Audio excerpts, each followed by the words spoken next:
Hello student, कैसे हैं आप। नेक्सस एजुकेशन पॉइंट में आपका स्वागत है। हम हाजिर एक नई वीडियो के साथ। आज हम बात करेंगे एमपीएससी 011 विश्व मामलों में यूरोपियन यूनियन यूनिवर्सिटी टॉपिक है नाइस संधि को विस्तार से समझाइए।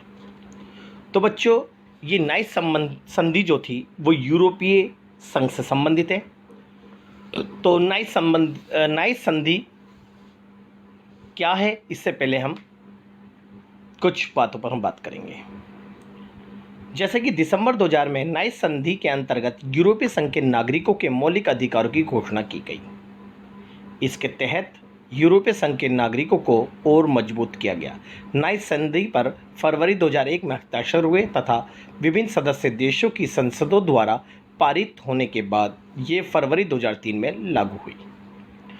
तो बच्चों, एम्स्टर्डम संधि ने यूरोपीय संघ की संस्थाओं में सुधार किया गया। यानी जो यूरोपीय संघ जो था उसमें जो कमियां थी, उस कमियों को दूर करने के लिए, संस्थाओं में सुधार करने के लिए एम्स्टर्डम संधि लाई तथा इनके लिए मार्गदर्शिता प्रदान की। नाइस संधि द्वारा एम्स्टर्डम संधि के विशेष कार्यों को पूर्ण करने का कार्य किया गया। जो एम्स्टर्डम संधि थी उसमें जो विशेष कार्य थे, उसमें बचे कुछ कार्यों को और मजबूती देने के लिए नाइस संधि का गठन किया गया।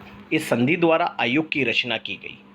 यूरोपीय परिषद में मतों का बंटवारा किया गया तथा सीमित बहुमत मतदान प्रणाली का नवीन क्षेत्रों में विस्तार किया गया और यह संधि 1 फरवरी 2003 से अस्तित्व में आई।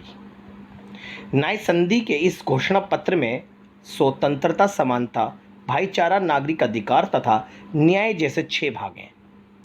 घोषणा पत्र के अनुच्छेद 54 में यूरोपीय संघ के मौलिक मूल्यों तथा यूरोपीय नागरिकों के नागरिक, राजनीतिक, आर्थिक तथा सामाजिक अधिकारों का वर्णन किया गया। इस संधि के तहत नाइस संधि का उद्देश्य यूरोपीय संस्थाओं को यूरोपीय संघ में होने वाले अधिक प्रसार के लिए तैयार करना है। नाइस संधि ने संस्थागत सुधारों में कोई ज़्यादा बदलाव नहीं किया। ये केवल संस्थाओं की रचना तथा कार्यों में सीमित समायोजन करके सहयोग बढ़ाने तक ही सीमित थी। नाइस संधि द्वारा यूरोपीय संघ की विभिन्न सदस्य राज्यों को अलग प्रतिनिधित्व प्रदान किया गया, लेकिन परिषद में छोटे राज्यों का प्रतिनिधित्व कम है। इसी प्रकार जर्मनी का प्रतिनिधित्व भी कम है। फलस्वरूप नाइस संधि द्वारा यूरोपीय संसद की सीटों की संख्या में भी वृद्धि की गई। तो नाइस संधि के तहत जो यूरोपीय संघ था, यानी यूरोपीय संसद जो थी, उनके अंदर जो सीटें थीं, उन सीटों की संख्या में वृद्धि की गई और वो वृद्धि की गई नाइस संधि के तहत तथा इसे 700 से बढ़ाकर 732 कर दिया गया। नाइस संधि द्वारा कुछ विशेष कानून जैसे पेटेंट, कॉपीराइट के लिए यूरोपीय न्यायालय तथा कोर्ट ऑफ फर्स्ट इंस्टेंट के अधीन कुछ अधीनस्थ न्यायालयों की स्थापना की गई। यानी जो यूरोपीय न्यायालय है और कोर्ट ऑफ फर्स्ट इंस्टेंट जो न्यायालय था, इनके अधीन और कुछ अधीनस्थ न्यायालयों की स्थापना भी की गई। ये न्यायालय इन विशेष कानूनों के क्षेत्रों का निपटारा करेंगे। इस संधि की मुख्य विशेषताएं निम्नलिखित। अब बात करते हैं नाइस संधि की विशेषताओं के बारे में। तो पहली है, नाइस संधि द्वारा यूरोपीय संघ की संस्थाओं में सीटों की संख्या तथा मतों में परिवर्तन किया गया। यानी पहले संख्या कम थी, अब यूरोपीय संघ की संख्या को बढ़ा दिया गया। इस संधि द्वारा यूरोपीय संघ के साथ साथ यूरोपीय संसद आर्थिक व सामाजिक समुदाय की सीटों की संख्या का वितरण तथा क्षेत्र के आधार पर सीटों की संख्या का वितरण भी किया गया। तो यहाँ पर जो यूरोपीय संसद है, आर्थिक और सामाजिक समुदाय की सीटों की संख्या भी बढ़ाई गई और वो संख्या बढ़ाई गई क्षेत्र के आधार पर। नेक्स्ट है, नाइस संधि के द्वारा यूरोपीय संसद की सीटों की संख्या में वृद्धि की गई। यानी जो यूरोपीय संसद थी उनकी संख्या कम थी और अब इसकी संख्या बढ़ा। ये एम्स्टर्डम संधि में यूरोपीय संसद में 700 सीटें निर्धारित की गई थी और अब इस संख्या को बढ़ा दिया गया।